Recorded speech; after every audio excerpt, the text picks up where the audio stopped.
Friends, Jamshed English zone की तरफ से मैं मोहम्मद जमशेद। आज मैं आपको माइट एज वेल और मे एज वेल के यूज के बारे में बताऊंगा। इंग्लिश कंट्रीज और इंग्लिश मूवीज में इनका यूज काफी कॉमन है। इंडिया में टीचर्स माइट एज वेल और मे एज वेल को पढ़ाने में ज्यादा इंटरेस्ट नहीं लेते हैं, जिसकी वजह से इंडिया में इनका यूज कम किया जाता है। माइट एज वेल और मे एज वेल दोनों का मतलब क्यों ना होता है। जब आपके काम करने का मकसद कुछ और हो, लेकिन उस काम को करने के बजाय कोई दूसरा काम ज्यादा जरूरी लगे, तो दूसरे बेहतर काम के लिए दिए गए सुझाव के लिए माइट एज वेल या मे एज वेल का यूज किया जाता है। कुछ एग्जाम्पल्स देख लेते हैं। आप ऑफिस से घर जा रहे हैं और आपका फ्रेंड बताता है कि उस मॉल में डिस्काउंट ऑफर चल रहा है, तो आप कह सकते हैं कि क्यों ना हम लोग ऑफर में कुछ सामान खरीद लें। We might as well purchase some stuffs in offer. आपका मकसद ऑफिस से घर जाना था, लेकिन एक बेहतर सुझाव मॉल से ऑफर में कुछ सामान खरीदने का दिया गया। उस सुझाव को मना करने की कोई वजह भी नहीं है, क्योंकि सभी लोग डिस्काउंट में सामान खरीदना पसंद करते हैं। अगर आप नींद सोना चाह रहे हो पर नींद नहीं आ रही है, तो आप सोच सकते हैं कि क्यों ना फेसबुक का स्टेटस चेक कर ले। I might as well check the status of Facebook. आपकी पहली चॉइस सोने की थी, पर नींद नहीं आई।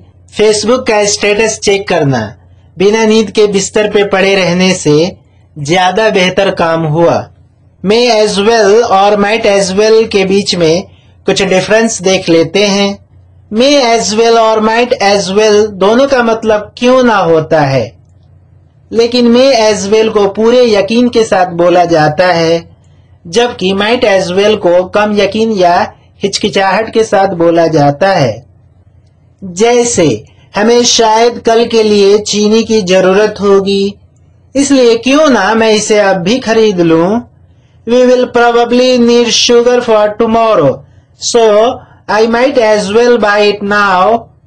Might as well के इस सेंटेंस में पक्का यकीन नहीं है कि चीनी कल खत्म होगी भी या नहीं। We will probably need sugar for tomorrow, so I may as well buy it now. May as well के इस सेंटेंस में पक्का यकीन है कि कल चीनी खत्म हो जाएगी। चीनी कल खरीदी जाए या अभी, बेहतर सुझाव है कि अभी हो सकता है कि कल टाइम ना मिल पाए। माइट एज वेल का यूज मे एज वेल से ज्यादा किया जाता है। कुछ और एग्जाम्पल्स हैं। क्यों ना आप इंतजार करने के दौरान बैठ जाएं। You might as well sit down while you are waiting. हम यहाँ किसी को नहीं जानते हैं, हम लोग क्यों ना यहाँ से चले जाएं। We don't know anyone here, we might as well leave from here. वहां से चले जाना अनजान लोगों के बीच बोर होने से ज्यादा बेहतर काम हुआ। माइट एज वेल का यूज शॉर्ट रिप्लाई के लिए भी किया जाता है। कुछ एग्जाम्पल्स हैं। You might as well finish this work, it will only take another half an hour. क्यों ना तुम इस काम को खत्म कर दो, इसमें सिर्फ आधा घंटा और लगेगा।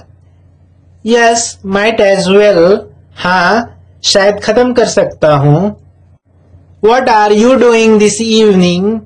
आज शाम आप क्या कर रहे हैं? I might go to play cricket. मैं क्रिकेट खेलने जा सकता हूँ। Oh, I might as well. मैं भी क्रिकेट खेलने जा सकता हूँ। Shall we go and meet him? क्या हम लोग जाकर उससे मिलें? Okay, might as well. ठीक है, जाकर मिलते हैं।